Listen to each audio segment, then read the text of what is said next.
సోనియా ఆకుల అన్నదని కాదు, కానీ మనం చాలా సందర్భాల్లో నాగార్జున హోస్టింగ్ గురించి మాట్లాడుకున్నాం. హోస్ట్ అంటే వెనక డైరెక్షన్, టీం చెవిలో ఏది ఉద్దితే అది చెప్పడం కాదు. 20 మంది మైండ్ సెట్ని అర్థం చేసుకుని సరైన జడ్జిమెంట్ ఇవ్వాలి. అప్పుడే హోస్ట్గా సక్సెస్ అయినట్టు. 3వ సీజన్ నుంచి నాగార్జున హోస్టింగ్ కంటిన్యూ చేస్తున్నారు.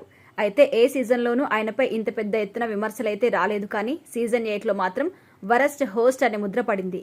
Telugu contestants versus Kannada contestants మధ్య జరిగిన పోరులో హోస్ట్ నాగార్జున కూడా కన్నడ హోస్ట్ అనిపించుకున్నారు తప్పితే బిగ్ బాస్ సీజన్ 8 హోస్ట్ అనిపించుకోలేకపోయారు. అయితే షో చూసే వాళ్ళకి ఇలా అనిపిస్తే అందులో ఆడి ఆయన హోస్టింగ్ వల్ల అందరి ముందు దోషులుగా నిలబడ్డ వాళ్ళ పరిస్థితి ఎలా ఉంటుంది? ఇలా నిలబడ్డ వారిలో సోనియా ఆకుల కూడా ఒకరు.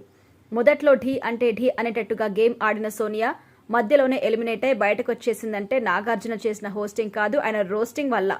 అయితే ఈ మాట అంటుంది మనం కాదు, స్వయంగా సోనియా ఆకులనే ఆరోపిస్తోంది. ఇలాంటి హోస్ట్ మళ్ళీ బిగ్ బాస్లో ఉండకూడదు. ఒకవేళ ఆయన్ని మళ్ళీ హోస్ట్ చేస్తే సచ్చినా బిగ్ బాస్కి వెళ్ళను అని, చూడను అని కూడా అంటుంది. ఆయన కంటే రానా చాలా బెటర్ అని, బిగ్ బాస్ హోస్ట్ అంటే కేవలం రోస్ట్ చేయడమే కాదంటూ ఎలాంటి క్వాలిటీస్ ఉండాలో చెప్పుకొచ్చింది సోనియా. ఇది వివాదం అవుతుందని నాకు తెలుసు, కానీ ఖచ్చితంగా నాగార్జున సార్ మాత్రం హోస్ట్గా ఉండకూడదని అనుకుంటున్నాను. నా ఇంటర్వ్యూలో కూడా చాలాసార్లు చెప్పాను. ఆయన్ని హోస్ట్గా ఎందుకు వద్దంటున్నానంటే మీకు ఒక ఫర్ ఎగ్జాంపుల్ చెప్తాను. సార్ చాలా సాఫ్ట్గా ఉంటారు. వాళ్ళకి ఎప్పటికప్పుడు టాక్ బ్యాక్లో ఇన్పుట్స్ వస్తుంటాయి. నా విషయంలో ఏం జరిగింది అంటే, సార్ నన్ను యష్ అంటే నా భర్త గురించి అడుగుతున్నారు. యష్ ఫుల్ నేమ్ యష్ వీరగోని, కానీ నాగార్జున మాత్రం యష్ యశ్వి అని అంటున్నారు. నాకేమో ఆయన యష్మి గురించి మాట్లాడుతున్నారా, ఎవరి గురించి అంటున్నారో అర్థం కాలేదు. కానీ ఆయన అదే కంటిన్యూ చేశారు. ఇప్పటికి నేను ఎన్నిసార్లు చెప్పినా సరే నా పార్ట్నర్ పేరు యశ్వీర్ అనే అంటారు. లాస్ట్ సీజన్లో చూస్తే మీరు ఒక contestant you don't have spine అని అంటారు. దానికి అర్థం ఏంటంటే నువ్వు సొంతంగా నిర్ణయం తీసుకోలేవు అని. అది సార్కి అర్థం కాలేదు. చూసే ఆడియన్స్కి కొన్ని విషయాలు అర్థం కానప్పుడు హోస్ట్ చెప్పాల్సి ఉంటుంది. హోస్ట్ అనే వ్యక్తి తప్పు జరిగినప్పుడు కరెక్ట్ చేయాలి, కానీ ఆయనకి అనిపించిందే కంటిన్యూ చేస్తారు. స్పైన్ అంటే బాడీ షేమింగ్ అని మాట్లాడారు. అసలు అదేంటి? అక్కడ నేను మాట్లాడింది చాలా మంచి వర్డ్, కానీ దానికి అర్థం తెలియకపోవడం వల్ల నా ఉద్దేశాన్నే మార్చేశారు. బాడీ షేమింగ్ చేస్తున్నట్టుగా నిరూపించారు. ఇంకో విషయం ఏంటి అంటే అడల్టరేటెడ్ కామెడీ అని అన్నాను. దాన్ని పెద్ద ఇష్యూ చేశారు. అసలు అడల్టరేటెడ్ కామెడీ అంటే ఏంటి అంటే, హుకింగ్ అనే కామెడీ షోలో చాలా సర్వసాధారణం అయిపోయింది. హుకింగ్ అంటే కామెడీ కాదు, అది చాలా సెన్సిటివ్. ఒక అబ్బాయి అమ్మాయి కలిసి నడుస్తుంటే వాళ్ళని తప్పుగా అర్థం చేసుకుని హుకింగ్ చేస్తే అది కామెడీ కాదు, చాలా సెన్సిటివ్ మ్యాటర్ అది. ఈ ప్రాసెస్లోనే నేను అడల్టరేటెడ్ కామెడీ అనే పదాన్ని విష్ణుప్రియ విషయంలో ఉపయోగించాను. దాన్ని పెద్ద ఇష్యూ చేసి నేను అనని మాటల్ని కూడా వక్రీకరించారు. 4వ వారంలో అందుకే నేను బయటకు వచ్చేసాను. ఆ విషయంలో నేను అలా అనలేదు అని చాలా ఫైట్ చేసి వెనుతిరిగాను.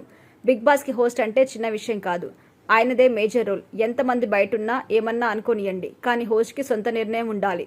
జడ్జి చేయాలి. కానీ ఈ హోస్ట్ రోస్ట్ చేస్తాడని ఆ తర్వాత నాకు అర్థమైంది. రోస్ట్ చేసినా కూడా లేనిది ఉన్నట్టు చెప్పకూడదు, ఉన్నది ఉన్నట్టు చెప్పాలి. అందుకే హోస్ట్గా నాగార్జునని మార్చితే బాగుంటుంది. నా దృష్టిలో రానా గారైతే నాగార్జున కంటే చాలా బెటర్ అని చెప్పింది సోనియా. ఆయనకి రిలేషన్షిప్స్ పైన, ఫ్రెండ్షిప్లో ఆయన అప్డేటెడ్ పర్సన్. ఆయనకి అన్నీ తెలుసు, అన్ని విషయాలపై అవగాహన ఉంటుంది.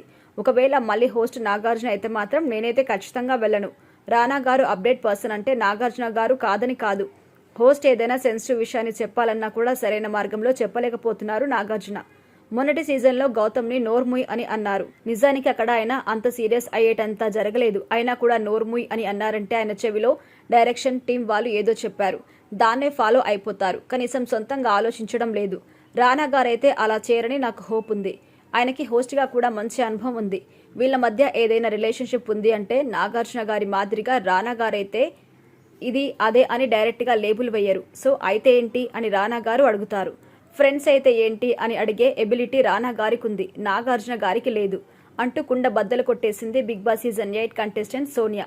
అయితే బిగ్ బాస్ అయిపోయి చాలా రోజులైంది కదా, ఇప్పుడెందుకు సోనియా ఆకుల మాట్లాడుతుంది అంటే, ఆమె నటించిన కిల్లర్ ఆర్టిస్ట్ మూవీ మార్చ్ 21న థియేటర్స్లో రిలీజ్ కాబోతోంది. ఈ సినిమా ప్రమోషన్స్లో భాగంగా మీడియా వాళ్ళు బిగ్ బాస్ గురించి కెలకడంతో మొత్తం కక్కేసింది సోనియా ఆకుల.